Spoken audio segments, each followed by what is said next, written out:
എന്നിട്ട് അവളെ വീട്ടിലേക്ക് എത്തി. അവനകത്തേക്ക് പോയി. ഞാൻ കുറച്ച് മാറിയിരുന്നു. മാറിന് ശേഷം ഒരു 25 മിനിറ്റ് കഴിഞ്ഞപ്പോൾ അവൻ ഛർദ്ദിലോടെ വെളിയിൽ വരുന്ന ഞാൻ കണ്ടു. ഉടനെ അവൻ്റെ അടുത്ത് പോയി പിന്നെയും ഛർദ്ദിച്ചു. പിന്നെയും ബൈക്കിൽ കയറ്റി കുറച്ച് ദൂരം പോയി പിന്നെയും ഛർദ്ദിക്കണമെന്ന് പറഞ്ഞു. നമസ്കാരം, ഇൻസൈഡിലേക്ക് സ്വാഗതം. ലൈംഗിക ബന്ധമെന്ന പേരിൽ വിളിച്ചു വരുത്തി അരുംകൊല നടത്താൻ ഒരു മടിയും കാട്ടാത്ത, പിന്നീട് ആ കൊല മറയ്ക്കാനായി അങ്ങേയറ്റം വരെ പടപൊരുതിയ ഗ്രീഷ്മയുടെ ഇപ്പോഴത്തെ ഭയം തൻ്റെ സ്വകാര്യ ദൃശ്യങ്ങൾ ചോരുമോ എന്നുള്ളതാണ്. ഈ ഒരു ഭയത്തിന്മേലാണ് താൻ ഈ കൊടൂര കൃത്യം ചെയ്തതെന്നാണ് ഗ്രീഷ്മയുടെ അഭിഭാഷകൻ കോടതിയിൽ വാദിക്കുന്നത്. പഠിക്കാൻ മിടുക്കിയായ ബിരുദധാരിയായ തൻ്റെ പ്രതിക്ക് തുടർന്ന് പഠിക്കാനും പ്രായം കണക്കിലെടുത്തും ശിക്ഷയിളവ് ലഭിക്കാനുള്ള ഒരു വലിയ വാദമാണ് കഴിഞ്ഞ 2 ദിവസങ്ങളായി കോടതിയിൽ നടന്നത്. 2022 ഒക്ടോബർ 25 ജ്യൂസ് ചലഞ്ച് എന്ന പേരിൽ വിഷം കലർത്തി, കീടനാശിനി കലർത്തി നൽകി അവശനിലയിലായി തിരുവനന്തപുരം മെഡിക്കൽ കോളേജിൽ ചികിത്സയിലായിരുന്ന ഷാരോൺ രാജ് എന്ന ചെറുപ്പക്കാരൻ മരണപ്പെടുന്നത്. കഴിഞ്ഞ ദിവസം കേസന്വേഷിച്ച പോലീസ് ഉദ്യോഗസ്ഥൻ പറഞ്ഞതുപോലെ തന്നെ പ്രണയത്തിൻ്റെ രക്തസാക്ഷിയായി മാറിയത്. മരണത്തിൽ സംശയം ആരോപിച്ചുകൊണ്ട് കുടുംബാംഗങ്ങൾ പോലീസിലാദ്യം പരാതി നൽകി. ആ പരാതി അന്വേഷിച്ച് പോലീസ് എത്തിച്ചേർന്നതാകട്ടെ കേരളത്തെ പോലും ഞെട്ടിച്ച, മലയാളികളെ പോലും അമ്പരപ്പിച്ച ഒരു വലിയ കൊലപാതകത്തിലേക്കായിരുന്നു. അതിൻ്റെ മാസ്റ്റർ ബ്രെയിൻ എന്ന് പറയുന്നത് ഒരു 22 വയസ്സുകാരി. ഷാരോണിൻ്റെ മരണമൊഴിയിൽ പോലും മജിസ്ട്രേറ്റിനോട് പോലും തൻ്റെ കാമുകിയായ ഗ്രീഷ്മയുടെ പേര് പരാമർശിക്കാൻ ഒരിക്കൽ പോലും തയ്യാറായിരുന്നില്ല. അത്രയധികം ഇഷ്ടമായിരുന്നു, ഒരുമിച്ച് ജീവിക്കണമെന്ന് അങ്ങേയറ്റം ആഗ്രഹമായിരുന്നു ഷാരോണിന്. നല്ലൊരു ജീവിതം തന്നെയായിരുന്നു ആ ചെറുപ്പക്കാരൻ മരണത്തിൻ്റെ പടിവാതിലെത്തി നിൽക്കുമ്പോഴും, മരണമുഖത്തെത്തുമ്പോൾ പോലും സ്വപ്നം കണ്ടത്. പക്ഷേ ആ 23-കാരനെ 4-5 തവണയെങ്കിലും പലതവണ കൊലപ്പെടുത്താൻ പല പദ്ധതികളുമായി ഗ്രീഷ്മ ശ്രമം നടത്തിയിരുന്നു. ഏറ്റവും ഒടുവിൽ ലക്ഷ്യം കാണുകയും ചെയ്തു.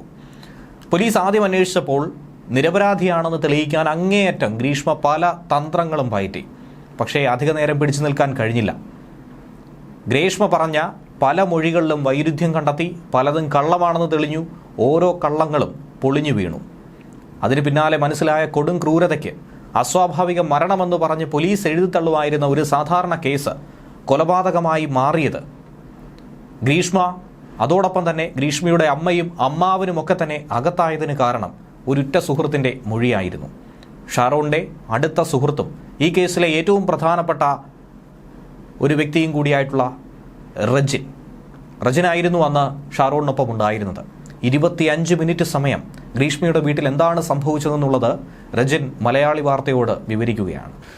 അന്ന് രാവിലെ 10:30 ഗ്രീഷ്മയുടെ വീട്ടിൽ ചെല്ലണമെന്ന് ഷാരോൺ ആവശ്യപ്പെട്ടു. ഗ്രീഷ്മ വിളിച്ചിട്ടിരിക്കുക, പോകണമെന്ന്. അപ്പോൾ ഞാനും ഓക്കെ പറഞ്ഞു. അവൻ എൻ്റെ വീട്ടിലേക്ക് വന്നു.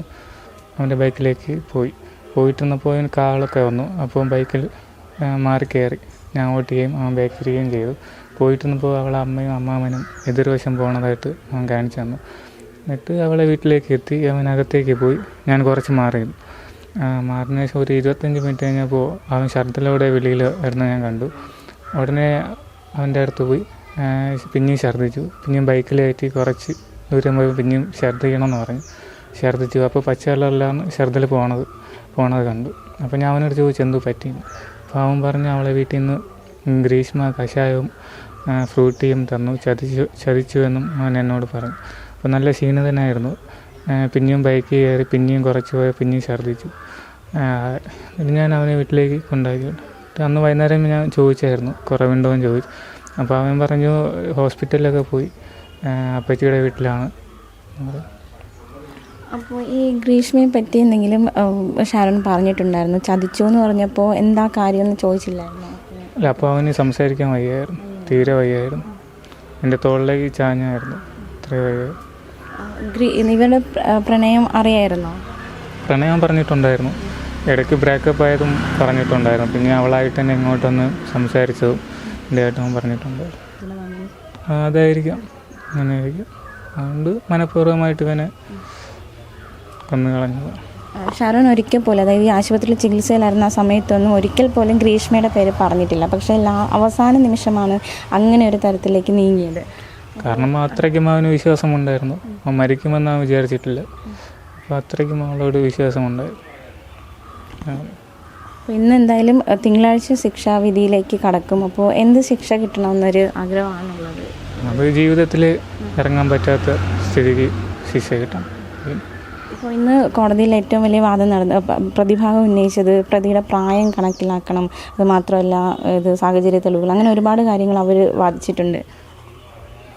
എന്നുവെച്ചാലും ജഡ്ജി പറയും പോലെ ശിക്ഷ കഠിനമായിട്ട് കിട്ടണം. ഷാരോൺ വധക്കേസിൽ ശിക്ഷയിൽ പരമാവധി ഇളവ് വേണമെന്ന അഭ്യർത്ഥനയാണ് പ്രതിഭാഗം കോടതിയിൽ ഉന്നയിച്ചിരിക്കുന്നത്. വധശിക്ഷ നൽകണമെന്ന പ്രോസിക്യൂഷന്റെ വാദത്തെ ശക്തമായി തന്നെ പ്രതിഭാഗം എതിർക്കുന്നു. എങ്ങനെ വധശിക്ഷ നൽകാൻ കഴിയുമെന്നും കേസിൽ സാഹചര്യ തെളിവുകൾ മാത്രമേ ഉള്ളൂ എന്നുകൂടിയാണ് ഈ അവസരത്തിലും വാദിക്കുന്നത്. ഷാരോൺ കേസിലെ ശിക്ഷാവിധിക്ക് മുൻപ് നടന്ന വാദത്തിലാണ് പ്രതിഭാഗം ഇങ്ങനെ പറഞ്ഞിരിക്കുന്നത്. ശനിയാഴ്ച ദിവസം രാവിലെ 11 മണിയോടെയാണ് നെയ്യാറ്റിൻകര അഡീഷണൽ സെഷൻസ് കോടതിയിൽ ശിക്ഷാവിധിക്ക് മുമ്പുള്ള വാദം തുടങ്ങിയത്. കേസിലെ 1-ാം പ്രതിയായ ഗ്രീഷ്മയോട് എന്തെങ്കിലും പറയാനുണ്ടോ എന്നാണ് കോടതി ചോദിച്ചത്. ഗ്രീഷ്മ കാര്യങ്ങൾ എഴുതി കൊടുത്തു. ഗ്രീഷ്മയെ ചേംബറിനടുത്തേക്ക് വിളിപ്പിച്ച കോടതി കാര്യങ്ങൾ നേരിട്ട് ചോദിച്ചറിഞ്ഞു. ഇനിയും പഠിക്കണമെന്നും ശിക്ഷയിൽ പരമാവധി ഇളവ് വേണമെന്നുമാണ് ഗ്രീഷ്മ പറഞ്ഞത്. തനിക്ക് 24 വയസ്സേ ഉള്ളൂ. പ്രായം പരിഗണിച്ചെങ്കിലും ശിക്ഷയിൽ പരമാവധി ഇളവ് നൽകണം. തനിക്ക് മറ്റ് ക്രിമിനൽ പശ്ചാത്തലം ഒന്നും തന്നെ ഇല്ല. വിദ്യാഭ്യാസ രേഖകളൊക്കെ കോടതിക്ക് മുന്നിൽ കൈമാറിയിരിക്കുകയാണ്. പ്രതിക്ക് വധശിക്ഷ നൽകണമെന്ന കാര്യത്തിൽ ഉറച്ചു നിൽക്കുന്നു കോടതി. വിചാരണഘട്ടത്തിൽ ഗ്രീഷ്മ ആത്മഹത്യാ പ്രവണത കാണിച്ചതായുമൊക്കെ എടുത്തുകാട്ടി. ഷാറൂണുമായിട്ടുള്ള ബന്ധത്തിൽ നിന്നും രക്ഷപ്പെടാൻ പലതവണയാണ് ഗ്രീഷ്മ ശ്രമിച്ചതെന്നും പക്ഷേ ബന്ധം ഉപേക്ഷിക്കാൻ ഷാരോൺ കൂട്ടാക്കിയില്ല. അതുകൂടാതെ ഗ്രീഷ്മയുടെ സ്വകാര്യ ദൃശ്യങ്ങൾ കാണിച്ച് ഷാരോൺ ഭീഷണിപ്പെടുത്തിയെന്നതടക്കം കോടതിയിൽ ഇന്ന് പ്രതിഭാഗം ഉയർത്തി. കിടപ്പുമുറിയിലെ ദൃശ്യങ്ങൾ പോലും ഷാരോൺ പകർത്തിയെന്നും ഒരു സ്ത്രീക്ക് സഹിക്കാവുന്നതിലും അപ്പുറമുള്ള കാര്യങ്ങളാണ് ഷാരോൺ ചെയ്തതെന്നുമാണ് പ്രതിഭാഗത്തിന്റെ വാദം.